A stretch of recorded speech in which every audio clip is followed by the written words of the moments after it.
Hi guys, this is Dan from Magic Pachinko with another short video on a vintage pachinko machine. This time we're featuring a 1974 Nishijin Model B with the crab motif. As you can see, my breath has come. Well, maybe you can see it. Yeah, okay.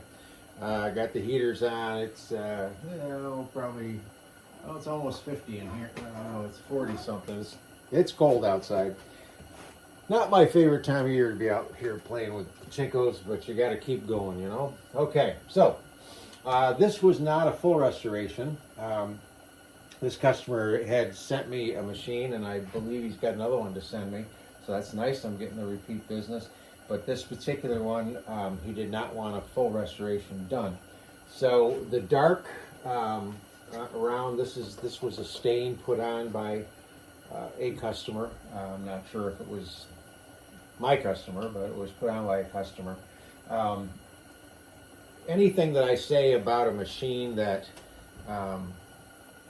may be detrimental to the machine, whatever, is not a put down to the customer in any way, shape, or form. It's just an observation made by me. When the stain was put on, the staining they just stained right over the metal. So when I took the hinges off to work on the machine, I cleaned all of the stain off the hinges, cleaned all of this up. This little white piece here where you poke through to release the balls, that had been stained over. Those are just things that I think should be not stained over, so that's why I cleaned them up. But again, it's nothing to do with the previous owner. So original feet, original stain, didn't want me to do anything like that. So basically all of the work was done on the back side. So the guts came off, all the launch stuff came off, all gets torn apart, all gets cleaned. Polyurethane the back side of this board here to keep moisture from getting into it anymore, and then rebuilt the guts. The lighting system had been redone by someone in the past, so it was not the way I like it. Again, nothing to do with whoever did it, but it's not the way I like it. So I redid the whole thing. I rebuilt the whole harness right from the fuse block. And the owner wanted to keep the 9-volt battery system because there's no place to plug in the 12-volt where he wants this machine. So that's cool. The only drawback to that is that the 9-volt battery, if it's nice and fresh, will drive the bulbs pretty bright. But as the battery wears, the lights just really dim down. And this had the extra hole down here where the ball launcher is, where you can look on the other side and see the balls go in. So I asked him if he wanted another light down there, and he said he did. So I put another light down there, and that's tied right into the ball out light. So these both come on when there's a ball out condition. The problem is that with a little 9-volt, trying to drive two bulbs like that, this one is pretty dim.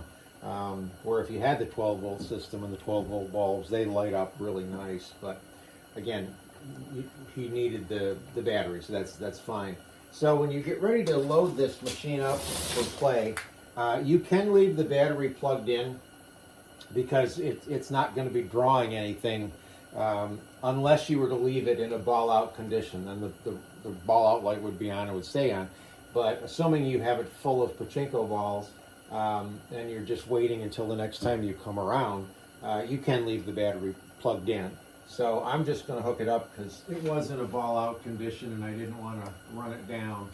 So as soon as you plug it in, you can see this light comes on, and you can't tell, but that one is also on. So you want to go here first and close the ball dump latch, and then put a handful of balls in. And if everything is clear, they'll run all the way down to the jackpot and stop.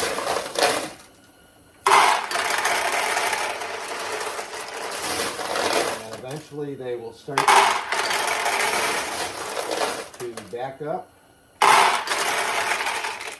And the weight transfer will lift this bar off of the switch. So now the ball out light is no longer on. So load this right up.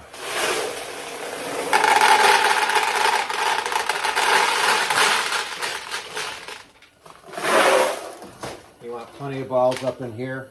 And then the last thing you check for is your seesaw. The seesaw is in this chamber here. It's the white plastic.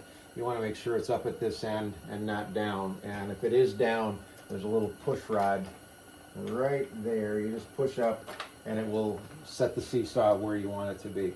Another thing that I had to do is, it's weird, the last couple of machines that I've had to work with, this little wire here that pulls back the interface piece, I don't know if they fall off, if the bolt that holds them in, the screw that holds them in just loosens up and they fall off and they get lost. I'm not sure.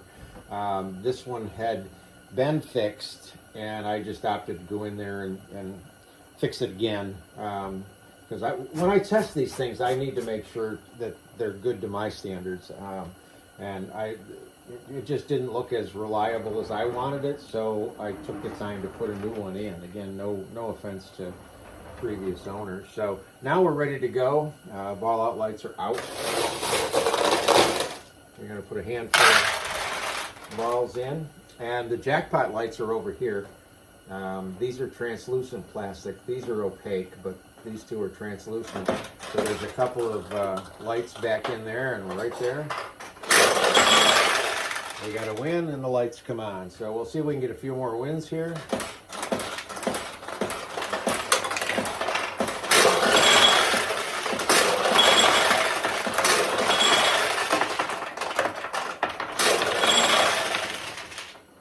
I don't have the box back there, so those are the losing balls. But that's the 1974 Nishijin Model B with a functional restoration. Hope you like it.